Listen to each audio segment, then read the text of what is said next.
안녕하세요. 경제적 자유를 꿈꾸는 삼전 장기 투자를 하는 삼전 불패입니다. 삼전패 여러분, 간밤에 잠은 잘 주무셨나요? 오늘은 2012년 11월 23일, 바로 수요일 아침 하루가 시작되었습니다. 오늘도 어려운 주식시장, 그러니까 답답한 주식시장이 이어질 것으로 보여짐에 따라 미래된 주가는 맞출 수 없습니다. 하지만 우리 삼전부패 가족분들, 특히나 심적인 부담감을 느끼며 특히나 장기 투자에 대한 이념과 개념에 대해서 좀 잡히지 않는 분들을 위해서 이렇게 전체적인 시황과 업황에 따라 장기 투자를 이행해 갈 수 있는 그런 정말 중요한 소식을 전해드리도록 하겠습니다.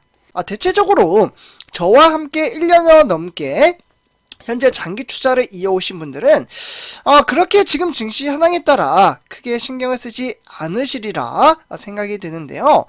실제로 제가 오후에 삼성전자 업황에 대한 소식을 전해드릴 때면 주가가 답답하게 흘러갈 때 힘들어하시지는 않을까 라는 생각을 많이 했었는데 정말 많은 우리 삼전부패 가족분들이 오히려 주식수를 모아가며 단락의 주가가 좀 이제 하락장으로 이어진다고 한들 전혀 걱정을 하기보다는 꾸준히 주식수를 모아가며 장기 투자를 하는 그런 모습을 바라보면서 상당히 감동을 받기도 했습니다. 하지만 아직은 멀었습니다. 우리가 투자하고 있는 삼성전자, 앞으로 가야 할 길은 정말 산 넘어 산이 지속적으로 이어질 겁니다. 그래서 이 산을 힘들게 넘어가느냐 아니면 즐기면서 넘어가느냐에 따라 심적인 부담감과 장기 투자에 대한 마인드 가치가 좀 이제 확연히 달라질 것으로 생각이 듭니다. 그렇기에 저는 우리 삼전부패 가족분들이 건강한 주식 투자, 특히나 이제 노후 준비를 알차고 편안한 삶을 즐길 수 있는 그러한 인프라 시스템을 만들어갈 수 있도록 차근차근 단계적으로 특히나 스텝 바이 스텝으로 전진해 나아가도록 하겠습니다. 그래서 일단 이제 전체적인 시황과 업황에 따라 우리 삼전부패 가족분들 정말 오늘 중요한 소식을 또 준비를 해왔습니다. 그래서 일단 본론으로 들어가기 앞서 댓글로 간단한 출첵 또는 간단한 코멘트를 작성해 주신다면 저에게는 정말 큰 힘이 됩니다. 그래서 이렇게 좀 말씀을 드리고요. 그래서 우리 삼전부패 가족분들 전체적인 주식시장 현황에 따라 코스피는 바로 이제 외인과 기관의 매도세가 증시를 좀 끌어내렸다라고 볼 수가 있겠고, 이에 따라 코스피는 2400선의 턱걸이로 마감을 지었습니다. 정확히 말씀드리면 2405로서 0.59% 하락을 했다라고 볼 수가 있겠고, 특히나 오늘 또한 장세는 외인과 기관의 매도세가 증시를 끌어내렸다라고 보시면 좋을 것 같습니다. 이에 따라 이제 개미 투자자가 283억 원어치를 추가 매수했다, 이 정도로만 보시면 좋을 것 같은데요. 그러면 오늘 외인과 기관의 매도세가 왜 나타났으며 이에 따라 증시가 좀 하락장으로 이어졌는지 한번 간단하게 총 3가지 소식으로 나눠서 말씀을 드리도록 하겠습니다. 그래서 여기 1번부터 차근차근 보시면 좋을 것 같은데요. 일단 미국 증시에서 바로 이제 애플이나 테슬라 이런 이제 주요 기술주 하락과 이와 더불어 국제 유가가 급락하면서 투자에 대한 심리 위축이 동조화됐다라고 보시면 좋을 것 같습니다. 그렇기 때문에 이번 주 연방공개시장위원회, 즉 FOMC 의사로 공개도 앞두고 이런 것들이 이제 경기 심리가 커진 가운데 특히나 중국 코로나19 확산에 따른 경기 둔화 우려가 다시 이제 고개를 들면서 특히나 지수의 반등 탄력이 제한됐다라고 보시면 좋을 것 같습니다. 그렇기 때문에 이런 이제 제한적인 부분, 이런 것들이 이제 중국의 코로나 재확산에 인한 이제 봉쇄 강화 우려도 어느 정도 좀 이제 반영이 됐다라고 보시면 좋을 것 같은데요. 그렇기 때문에 최근에 거래대금 감소가 계속적으로 지속이 됨에 따라 특별한 호재가 없는 상황에서 증시에 대한 하방 압력이 자체적으로 좀 높아지고 있다. 그렇기 때문에 외인들의 수급이 빠져나갔으며 이에 따라 주가는 하락장으로 이어졌다라고 보시면 좋을 것 같습니다.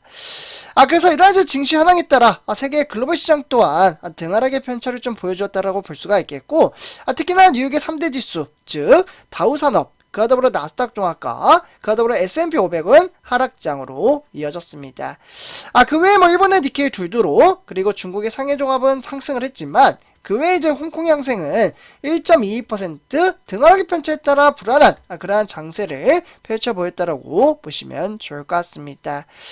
결국 이러한 증시 현황에 따라 우리나라 주요 증시 현황, 그러니까 시가총액 1위부터 10위를 좀 간단하게 살펴보도록 하겠는데요.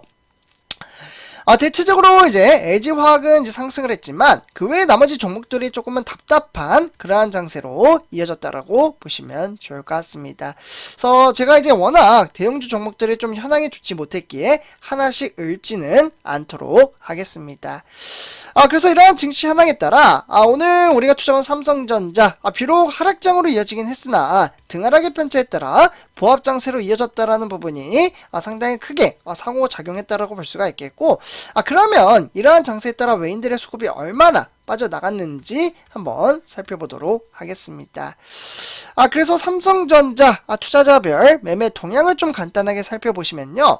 역시나 외인들의 수급이 빠져나갔다라고 볼 수가 있겠고, 이에 따라 바로 개미 투자자와 기관들의 매수세가 상호작용했다라고 보시면 좋을 것 같습니다.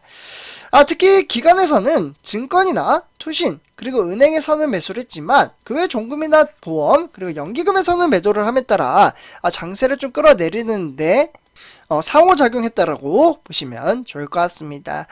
이에 따라 이제 삼성전자 우선주 또한 장세는 상당히 비슷한 그러한 흐름세로 이어졌다라고 볼 수가 있겠고, 그래서 삼성전자 우선주는 무려 1,100원 외인들의 수급에 따라 1.95% 하락을 했다라고 볼 수가 있겠고, 증시 현황은 여전히 외인들의 수급에 따라 지속적으로 빠져나가고 있으며 이에 따라서 주가는 좀 하락장으로 이어지게 되었습니다.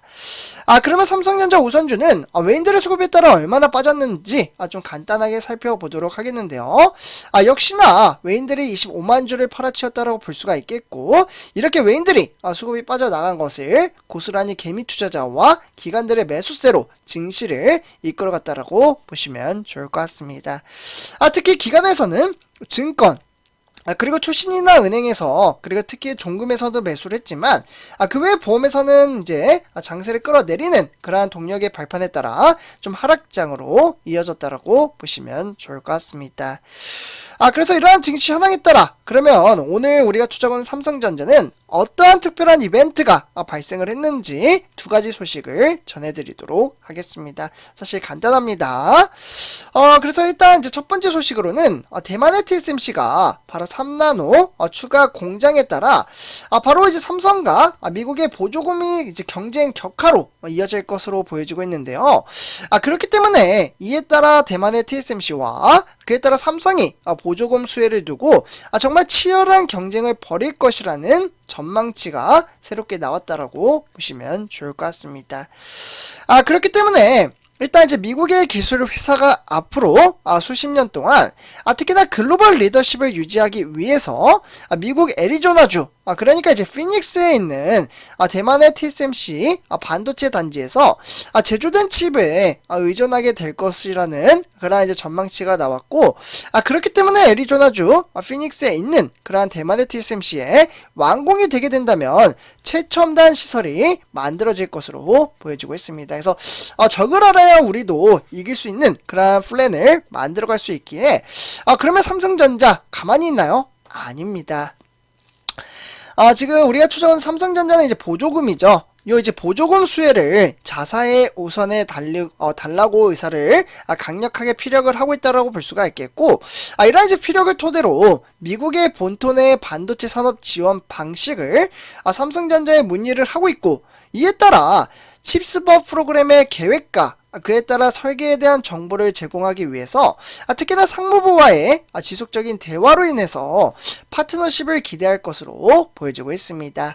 그래서 이러한 증시 현황에 따라 바로 우리가 투자하는 삼성전자와 대만의 TSMC는 미래를 이끌어갈 수 있는 그러한 동력의 발판을 만들어가고 있다고 보시면 좋을 것 같습니다.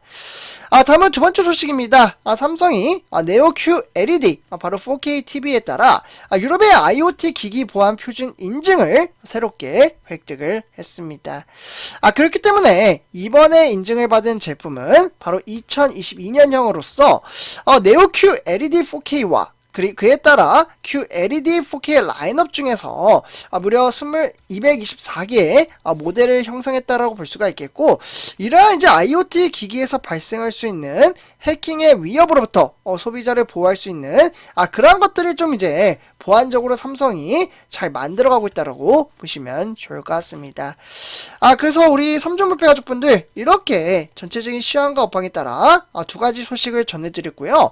우리는 그 어떠한 어려운 주식시장이 찾아온다고 한들 돈을 만들어갈 수 있는 그러한 동력의 발판에 따라 꾸준히 장기 투자 이행해 나아가고 있다라고 보시면 좋을 것 같습니다. 그래서 오늘 이렇게 전체적인 시장과 업황에 대해서 좀 이야기를 나눠봤고요. 우리 삼존불패 가족분들 이렇게 말씀을 드리면서 이번 영상 마치도록 하겠습니다. 제 영상에 도움이 되셨다면 구독과 그리고 좋아요 한 번씩 부탁드리겠습니다. 그리고 댓글로 간단한 출첵 또는 간단한 코멘트를 작성해 주신다면 저에게는 정말 큰 힘이 됩니다. 그래서 이렇게 말씀을 드리고요. 이번 영상 마치도록 하겠습니다. 감사합니다.